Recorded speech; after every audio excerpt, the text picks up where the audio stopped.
ప్రభునందు ప్రియమైన సహోదరి ప్రైజ్లాడండి. మరి ఈరోజు వాక్యంలోకి వెళ్ళే ముందు ప్రార్థన చేసుకుంటామండి. మోహనుద్ర మహాగరుడ సరస్వత్ర నాదా పరిశుద్ధాత్మ కృపగల తండ్రిని చేస్తూ నీకే వహించవలసిన నాయన, నీ కృపను బట్టి నీ ప్రేమను బట్టి ప్రభు నాయన రక్షక నాదా పరిశుద్ధాత్మ దేవ తండ్రి ఇంతవరకు నాయన నీ సజీవుని రెక్కల కింద ప్రభు తండ్రి గదించిన ఆదివారం నిపుణులు కాచి కాపాడిన విధానానికి స్థితులు స్తోత్రాలు చెల్లించిన అంతను కృపగల తండ్రి నీ కృపను పూజించడం ఆశ్రదించి దీవించిన ఆయన ఇప్పుడు నీ వాక్యం చెప్పుచుండగా పితృ పెదల అగ్ని చేత కాల్చిన శరీరాన్ని మరుగుపరిచి మానస్వరాన్ని మరుగుపరిచి దయస్వరంతో మాట్లాడి దర్శించి ప్రభు నామనికి నువ్వు మహిమను ఘనతను ప్రభావాన్ని పొందుకోమని ఇస్తున్నాము తండ్రి. ఆమె. మరి ఈరోజు మన అంశం ఏమిటంటే అతనికి ప్రత్యక్షమైన ఆదికాండము 38వ అధ్యాయం అండి. ఆదికాండము 35వ అధ్యాయము 1-2 వచనాలు. దేవుడు యాకోబుతో నీవు లేచి బెత్లెహేమునకు వెళ్ళు, అక్కడ నివసించు, నీ సహోదరుడైన యోసేపు ఎదుట నుండి నీవు పారిపోయినప్పుడు నీకు కనబడినది దేవునికి అక్కడికి బలిపీఠము కట్టమని చెప్పగా యాకోబు తన ఇంటి వారితోను తన వద్దనున్న వారందరితోను మీ వద్దనున్న అన్ని దేవతలను పారవేసి మిమ్మల్ని మీరు శుచిపరచుకోమని మీ వస్త్రములను మార్చుకోండి, మనము లేచి బెత్లెహేముకు వెళ్దాము, నా శ్రమ దినమున నాకు ఉత్తరం ఇచ్చు, నేను వెళ్ళిన మార్గమున నాకు తోడిండిన దేవునికి బలిపీఠము అక్కడ కట్టిదనని చెప్పాను. దేవుని నామానికి మహిమ కలుగును గాక. హల్లెలూయా. ఇక్కడ దేవుడు యాకోబుతో నీవు లేచి ఏమన్నాడు, ఎక్కడికి వెళ్ళమన్నట్టండి? బేతేలుకి వెళ్ళమన్నాడంటండి. మరి నీవు కష్టంలో నీ బాధలో నీవు మరి ఎప్పుడైతే ప్రాణ భయంతో మరి నీ అన్న నిన్ను చంపేస్తాడని భయంతో నువ్వు మరి పారిపోయినప్పుడు ఏ యొక్క బేతేల్లో అయితే నువ్వు సమర్పణ చేసుకున్నావో, ఏ స్థలంలో అయితే నువ్వు సమర్పణ చేసుకొని మరి ఆ స్థలంలో నువ్వు మరి దేవుడికి మరి మొక్కుకున్నావు, అక్కడికి నువ్వు వెళ్ళి అక్కడ సమర్పణ నువ్వు చేసుకున్న ప్రకారంగానే నువ్వు అక్కడికి వెళ్ళమనేసి అంటండి. దేవుడు అంటే ఎవరితో మాట్లాడేటండి? యాకోబుతో మాట్లాడాడంట. యాకోబుతో ఎప్పుడైతే మాట్లాడాడో ఆ విషయాలన్నీ విని మరి ఏం చేశాడంటే యాకోబు తన ఇంటి వారికి చెప్పాడంటే, తన ఇంట్లో ఉన్న వాళ్ళందరితో చెప్పాడంటే, అందరికీ చెప్పి ఏం చెప్పాడంటే, మరి ఒకప్పుడు నేను నాన్నకు ఆశీర్వాదం నేను తీసుకొని వచ్చేసినప్పుడు ఏం చేయాలి, ఏ పరిస్థితి తోసిన పరిస్థితిలో నేను ఆ రాత్రి అరణ్యంలో పడుకున్నప్పుడు అక్కడ నాకు దేవుడు దర్శనం ఇచ్చాడు. ఆ దర్శనంలో దేవుడి యొక్క దూతాలు మరి ఆ యొక్క ఆకాశానికి కిందకి ఒక నుంచి ఆడాడుతుంది, దాని మీద పైకి కిందకి మరి దూతలు దిగుతున్నాయి. అటువంటి ఒక దర్శనాన్ని చూసినప్పుడు మరి దేవుడు నాతో మాట్లాడినప్పుడు ఉదయం లేవగానే నేను ఒక రాయి తలగడ తీసుకుని పడుకున్నాను. ఆ తలగడ తీసుకున్న రాయిని అక్కడ పెట్టి ఆ రాయి మీద నూనె పోసి అక్కడ ఒక మందిరం కడతానని నేను సమర్పణ చేసుకున్నాననేసి అంటండి. అక్కడ ఉన్న వాళ్ళ కుటుంబస్తులకి, తన భార్యలకి, తన బిడ్డలకి, వారందరికి పనివారికి అందరికి కూడా అంటండి మరి యాకోబు అంటే చెప్పాడంట, మరి ఆ దేవుడు మరలా నన్ను పిలుస్తున్నాడు కనుక మీరేం చేస్తారంటే మీ సోగున్న పోగులు మీరేమైతే మరి ఆ యొక్క లేయ మరి తన భార్యలు ఇద్దరు కూడా మరి ఏం చేస్తారు చెప్పండి, మరి వాళ్ళ తండ్రి దగ్గర నుంచి తెచ్చుకున్న మరి దేవతా విగ్రహాలు ఉన్నాయి కాబట్టి అవన్నీ కూడా మీరు ఏమి కూడా ఉంచుకోవద్దు, అవన్నీ కూడా తీసి మీరు ఇక్కడ పాతి పెట్టండి, ఇక్కడే మీరు పరిశుద్ధపరచుకోండి, ఇక్కడే మీరు పవిత్రపరచుకోండి. మనం వెళ్ళవలసిన స్థలము పరిశుద్ధమైన స్థలానికి మనం వెళ్తున్నాం కనుక ఆ పరిశుద్ధమైన స్థానానికి వెళ్ళి ముందు దేవుడు నాకు ఈ రీతిగా చెప్పాడు కనుక మీ రీతిగా చేయాలని చెప్పిన అంటేనంటండి తన తండ్రి చెప్పిన ప్రకారంగా వారందరూ ఉన్నట్టండి నడుచుకున్నారండి. ఇక్కడ చూద్దామండి 4వ వచనం. వారు తమ వద్దనున్న అన్ని దేవతలన్నిటినీ తమ చెవులోనున్న పోగులను యాకోబుకు అప్పగింపగా యాకోబు శంఖము దగ్గరనున్న మస్తకి వృక్షము కింద వాటిని దాచిపెట్టెను. వారు ప్రయాణమైపోయినప్పుడు దేవుని భయం వారి చుట్టూనున్న పట్టణముల మీద నుండెను. గనుక వారు యాకోబు కనుక వారు యాకోబు కుమారులను తరమలేదు. తన కుమారులను తరమలేదు. ఇక్కడ అటండి ఎప్పుడైతే మరి దేవుడు చెప్పినట్టుగా చేశారు కనుక శత్రువులు ఎవరన్నట్టండి తన కుమారుడు జోలికి కానీ రాలేదట. రాకుండా కుమార్తె జోలికి రాకుండా దేవుడు ఇచ్చాడు, కుమారుడు జోలికి రాకుండా కాపుదాలు ఇచ్చాడంటండి. ఎప్పుడైతే దేవుడు చెప్పినట్టు మనం వింటామో, దేవుడి మాటకు మనం ఎప్పుడైతే నిలబడతామో, దేవుడు చెప్పించిన ప్రకారంగా చేస్తామో అప్పుడు మనం ఏం చేస్తాం చెప్పండి, దేవుడు ఒక ఆశీర్వాదాన్ని పొందుకుంటాం. దేవుడు ఒక ఆశీర్వాదం పొందుకున్నామంటే మన శత్రువులు భయపడిన అవసరం లేదండి. మన చుట్టూ, మన ఇంటి చుట్టూ, మన బిడ్డల చుట్టూ దేవుడు ఏం చేస్తే కంచి వేసేస్తాడండి. ఇక్కడ ఈ రీతిగా యాకోబు కుటుంబం చుట్టూ కంచి వేసాడు కనుక మరి శత్రువులు ఎవరక్కడ ఇంకా తరం లేదటండి. మరి హ్యాపీగా వాళ్ళు ఏం చేశారు చెప్పండి, మరి దేవుడు ఎక్కడికైతే రమ్మని చెప్పాడు అక్కడికి వెళ్ళటానికి వాళ్ళకి దారి అయింది, సరళమైందంట. చుట్టుపక్కల గ్రామాలు, చుట్టుపక్కల వారందరూ కూడా భయపడుతున్నారంటే యాకోబుని చూసినప్పటికీ ఎంత గొప్ప సంగతి, వాళ్ళు దేవుడు ఏ రీతిగా ఆస్వాదించాడు, ఏ రీతిగా గొప్పవాడు ఇక్కడికి వస్తున్నాడు అనేసి వారందరూ చెప్పుకునే రీతిగా యాకోబుని దేవుడు ఆస్వాదించాడు కనుక మరి ఎందుకంటే మొట్టమొదటిసారిగా తన కుటుంబాన్ని సరి చేసుకున్నాడంటే ఆ కుటుంబం తెలిసి తెలియక తన కుమార్తె విషయంలో తప్పు జరిగిపోయింది. అయినప్పుడు తెలిసి తెలియక మరి యాకోబు తన బిడ్డలు మరలా చెప్పినప్పుడు తన బిడ్డలందరూ కూడా తండ్రి మాటకు లోబడి చెప్పిన రీతిగా చేశారు కనుక మరి దేవుడు ఏం చేసేటప్పుడే వాళ్ళకి శత్రుభయం నుంచి వాళ్ళకి విడుదల కలగజేసాడంటండి. వారిని చూసిన వాళ్ళు అందరూ భయపడేలా చేశాడంటండి. నువ్వు ఎప్పుడైతే దేవుని భయభక్తులు కలిగి దేవుడు చెప్పినట్టు విన్నామనుకో మరి నీ శత్రువులు నీకు భయపడినట్టుగా ఆయన చేస్తాడు. అందుకే అన్నాడు, నీ శత్రులు ఎత్తుడు ఏమన్నా భోజనం చేతపాటు చేస్తాడంటే శత్రువులు భయపడేలాగా నీకు చేయడం వేయాలంటే నువ్వేం చేయాలి, మొట్టమొదటిసారి దేవుని మాటకు లోబడాలి. మనుషుల మాటకు కాదండి. మనుషుల మాట అంటే ఏదో చేస్తాను కానీ అదే నువ్వు దేవుడి మాట అన్నావు అనుకో దేవుడు నిన్ను ఎక్కడికో తీసుకెళ్తాడు. ఆయన ఏదైతే నీకు చెప్పాడు, ఏదైతే వాగ్దానం చేశాడో అవన్నీ కూడా నెరవేరుస్తాడు కనుక ముందు నువ్వు మనిషి మాట కన్నా దేవుడి మాటని లక్ష్య పెట్టాలండి. ఇక్కడ చూద్దామండి 5వ వచనం. యాకోబు అతడు నీతో నిన్ను జనులందరినీ కానానులో లూజుకు అనగా బెత్లెహేమునకు వచ్చిరి. అప్పుడు అతడు తన సహోదరుని ఎదుట నుండి పారిపోయినప్పుడు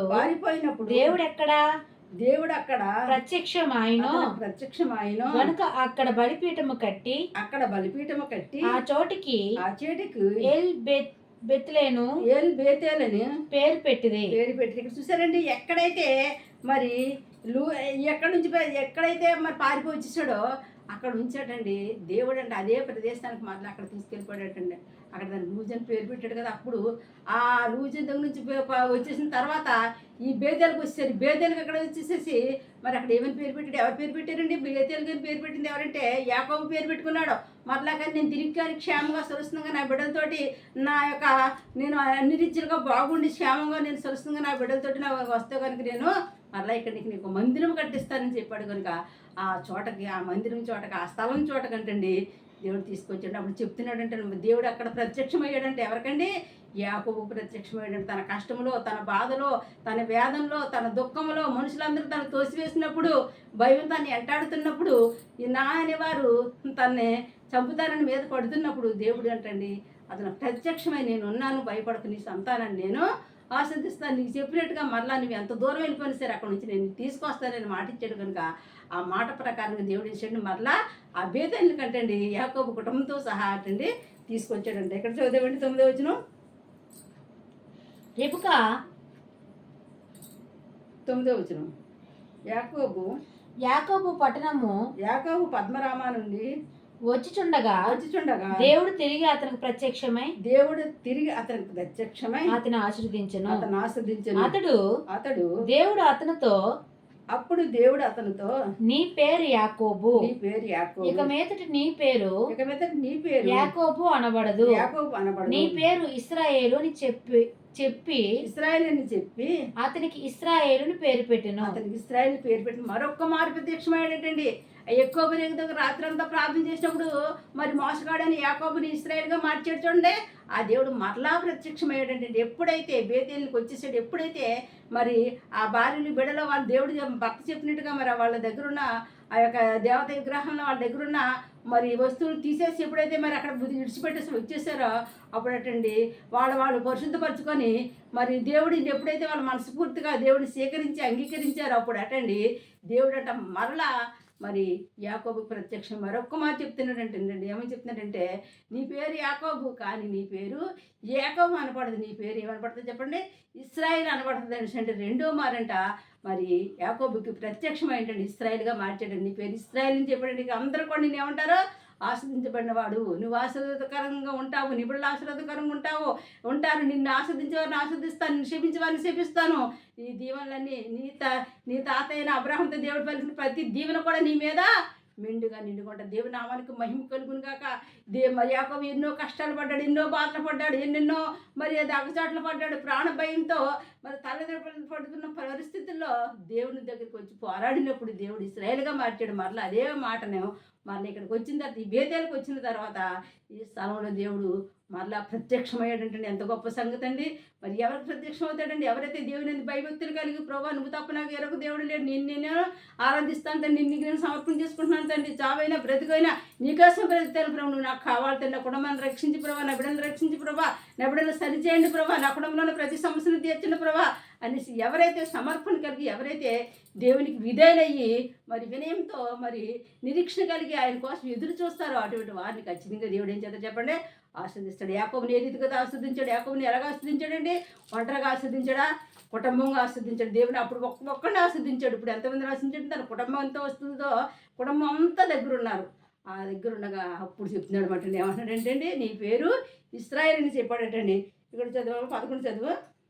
మరియు దేవుడు నేను సర్వశక్తి గల దేవుడు, నీవు ఫలించి అభివృద్ధి పొందుము, జనములు సమూహము నీ వలన కలుగును, రాజులను నీ గర్భవాసమును పుట్టెదరు. దేవుని నామానికి మహిమ కలుగును గాక. ఇది మనుషులు ఇచ్చిన వాగ్దానం కాదు, దేవుడు ఇచ్చిన వాగ్దానం. ఏమంటాడండి? నీ గర్భవాసంలో రాజులు పుడతారు.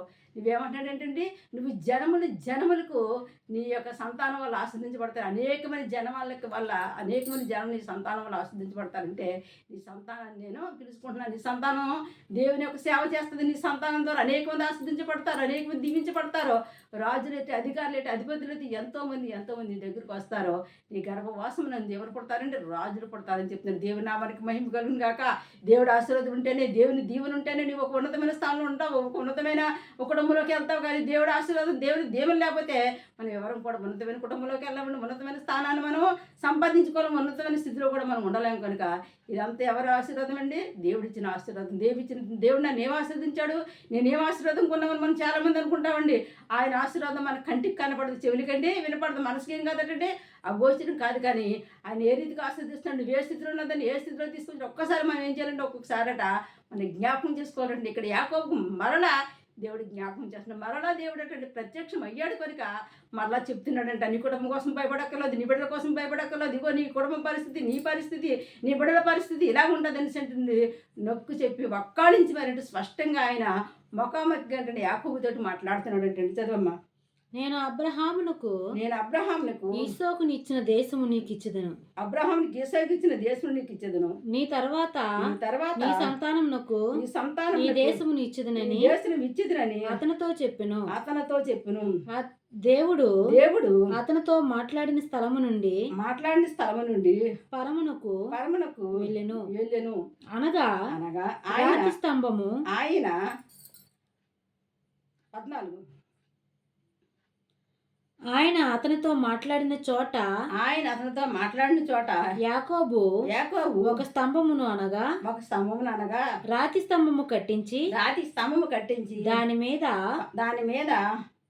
ప్రాణార్పణను చేసి నూనెయు దాని మీద పోసెను. దేవుని నామానికి మహిమ కలుగును గాక. మరలా ఏం చేశాడు? ఫస్ట్ ఏం చేశాడు? రాయి పెట్టాడు. రాయి మీద ఏం చేశాడండి? అక్కడ నూనె పూజ చేశాడు. ఫస్ట్ అప్పటికి ఎవరు లేరండి, పిల్లలు కానీ ఎవరు లేరు, ఒంటరిగా ఉన్నాడు. ఇప్పుడు తన సంతానంతో అందరితో వచ్చిన తర్వాత దేవుడు చెప్పాడు ఏమన్నాడంటే, నీ తండ్రి అయిన అబ్రహాము, నీ తాత అయిన అబ్రహాం కొడుకని ఇసాకు అన్నాడు. నీ తండ్రి ఉన్నాడు ఈసాకు ఏ దేశాన్ని ఇచ్చాను ఆ దేశానికి మరలా ఇవ్వబోతున్నాడు. దేవుని నామానికి మహిమ కలుగును గాక. అంటే నీ తండ్రి యొక్క స్వాస్థ్యం నువ్వు అనుభవిస్తావు. నీ యొక్క తండ్రి యొక్క స్వాస్థ్యం నీ అధీనంలోకి వచ్చేస్తుందని ఎవరు చెప్తున్నారండి ఇక్కడ? దేవుడు చెప్తున్నాడు. దేవుని నామానికి మహిమ కలుగును గాక. మరి దేవుని యొక్క మరి ఒక పరిశుద్ధమైన దేవుడు యొక్క మాటలు ఎలా ఉంటాయంటే, నా ప్రవచనమైన వాక్యం ఎలా ఉంటుంది. ఈ రోజు ప్రవచనం ద్వారా దేవుడు మాట్లాడుతున్నాడు. ఈ ఆదివారం మొదటి వారం దేవుడు మీతో మాట్లాడుతున్నాడు. మీరు ఒక్కసారి జ్ఞాపకం చేసుకోండి, మీ స్థితిగతులు జ్ఞాపకం చేసుకోండి. దేవుడు మీకు ఏ వాగ్దానం చేశాడు జ్ఞాపకం చేసుకోండి.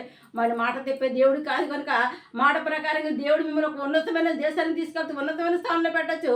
ఇక్కడ ఈసాకు ఏ దేశాన్ని అయితే ఇచ్చానో, నీ తండ్రి అని ఈసాకు ఏ దేశంలో అయితే నేను ఇస్తానని వాగ్దానం చేసిన అదే దేశాన్ని ఇచ్చాను. మరలా నీ సంతానం కూడా దేశం ఇస్తాను. నువ్వు ఇక్కడ ఉంటావని మనం భయపడక్కర్లేదు. నువ్వు మంచి స్వేచ్ఛగా ఉంటాక నేను స్వేచ్ఛమైన దేశాన్ని నేను తీసుకెళ్ళిపోతున్నానండి అంటండి. యాకోబుతో మరలా మాట్లాడినప్పుడు అప్పుడు వెంటనే మరి దేవుడు మాట్లాడి వెళ్ళిపోయిన తర్వాత మరి ఆ స్థలాన్ని అంటండి ఒక స్తంభం నిలబెట్టాడంట. రాయల్లపై ఏమేపించబడి ఒక స్తంభం నిలబెట్టి దాని మీద ఏం చేసాడంటే ప్రాణార్పణ అంటే ఒక నూనె పోసాడు. ఇది నిజంగా నా ప్రాణం ఉన్నంత వరకు కూడా ఇక్కడ ఒక దేవుని ఒక మందిని కట్టాక నేను నిశ్చయించుకున్నాను అనేసి ప్రాణార్పణ పోసి మరలా సమర్పణ చేసుకున్నాడంటే దేవుని నామానికి భయం కలుగును గాక. ఎందుకు చెప్తున్నానంటే మన దేవుడు గొప్పవాడు, నమ్మదగిన వాడు. సమర్పణ చేసుకోండి అని ఎందుకంటారంటే మనం ఎప్పుడైతే మన మనస్ఫూర్తిగా దేవునితో మాట్లాడుకుంటామో, దేవునికి సమర్పించుకుంటామో, దేవుని అడుగుతామో, అప్పుడు దేవుడు ఏం చేస్తాడు చెప్పండి, ఆయన నేను ఖచ్చితంగా ఆశీర్వదిస్తాడు. మనకు దేవుడికి అడ్డు ఏంటంటే మనం సరిగ్గా మాట్లాడడం మనకు రాదు. దేవునితో ఎలా మాట్లాడాలి, దేవుడితో ఎలా సమర్పణ చేసుకోవాలి, దేవుడు ఒకటి చేయమంటే మనం రెండు చేస్తాం. అలా కానీ దేవుడు చెప్పినట్టు చేస్తామంటే మనం ఒక ఉన్నతమైన స్థానంలో తీసుకెళ్తాం. ఒక ఉన్నతమైన స్థలంలో అయినా నిలబడతాం. నీ చిత్తం ప్రభా, నేను ఎలా బ్రతకాలో తెలియదు, ఏం చేయాలో తెలియదు ప్రభు, నీ చిత్త ప్రకారంగా నడిపించని మన చేతులతో మనం తీసుకుపోవడం దేవుని చేతులకు అప్పచెప్పినప్పుడు దేవుడు ఆయన చిత్తానుసారంగా నిష్టానుసారంగా మనం నడిపిస్తాడు. కనుక మనం దేనికి భయపడక్కర్లేదు. కానీ ప్రతిదీ కూడా దేవునికి అప్పచెప్పినప్పుడు దేవుని చిత్తానికి మనం చెప్పినప్పుడు దేవుడి చిత్త ప్రకారంగా మనల్ని మన కుటుంబాలు నడిపిస్తాడు. ఈ ప్రార్థన చేసుకుందామండి. మహోన్నతుడా, మహాగరుడ, సరస్వతుడా, నాథ, పరిశుద్ధాత్మ కృపగల తండ్రి, నీకు స్తుతులు స్తోత్రాలు తండ్రి. ఎంత గొప్ప దేవుడు, శక్తిమంతుడు తండ్రి, నువ్వు సర్వశక్తిమంతుడు తండ్రి. నాయన రెండో మారు నాయన మరిగో తండ్రి నాయన యాకోబుకు ప్రత్యక్షమైనప్పుడు ప్రభు తండ్రి తన కుటుంబం గురించి ప్రభు నాయన తండ్రి గోతని ఇంత కుటుంబం తండ్రి ఏమైపోతాం ఏంటో అనేసి ప్రభు నాయన తన కష్టంలో తన బాధలో ప్రభు తన కుమార్తెని విషయంలో ప్రభు తన ఎన్నో బాధలు పడి ప్రభు వచ్చాను ఇక్కడ నా కుటుంబం ఏమైపోతుంది, దేవుడు నాకు చెప్పిన మాటలు ఏమైపోతాయని ప్రభు బాధపడుతున్న సమయంలో తండ్రి నాయన రక్షగా మరలా నువ్వు ప్రత్యక్షం అయ్యావు తండ్రి నాయన రక్షక నాదప్ప మాట్లాడేవి తండ్రి. నీ సంతానం నేను ఆస్వాదిస్తానన్నావు ప్రభు తండ్రి నాయన.